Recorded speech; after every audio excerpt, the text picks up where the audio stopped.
मोदी आज विमान अपघाताच्या चौकशीत लक्ष घालून न्याय देतील, रोहित पवारांचा आशावाद. व्हीएसआर कंपनीला राजकीय पाठबळ असल्याचा आरोप.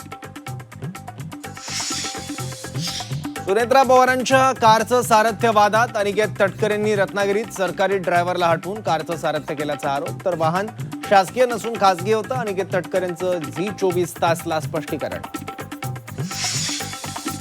संतोष देशमुख हत्याकांडातील फरार आरोपी कृष्णा आंधळेच्या गावात 3 फेऱ्या. पोलिसांनाही कृष्णानं गुंगारा दिल्याचा आरोप. कृष्णापासून धोका असल्याचा धनंजय देशमुखांचा आरोप. शिवसेना युबीटी खासदार संजय राऊतांना मोठा दिलासा. मंत्री दादा भुसेंकडून मानहानीचा खटला मागे. गिरणा कारखान्यात 170 कोटींचा गैरव्यवहार झाल्याचा सामना वृत्तपत्रात राऊतांनी केला होता आरोप.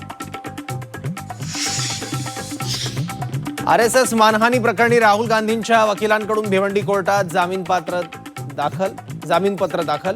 प्रदेशाध्यक्ष हर्षवर्धन सपकाळ राहुल गांधींचे नवे जामीनदार. अंबादास दानवेंची Y+ सुरक्षा काढली. विधान परिषद सदस्य कार्यकाळ संपल्यानं राज्य शासनाच्या गृह विभागाचा निर्णय. सरकारी वाहन आणि पोलीस कर्मचारी सुरक्षा कायम.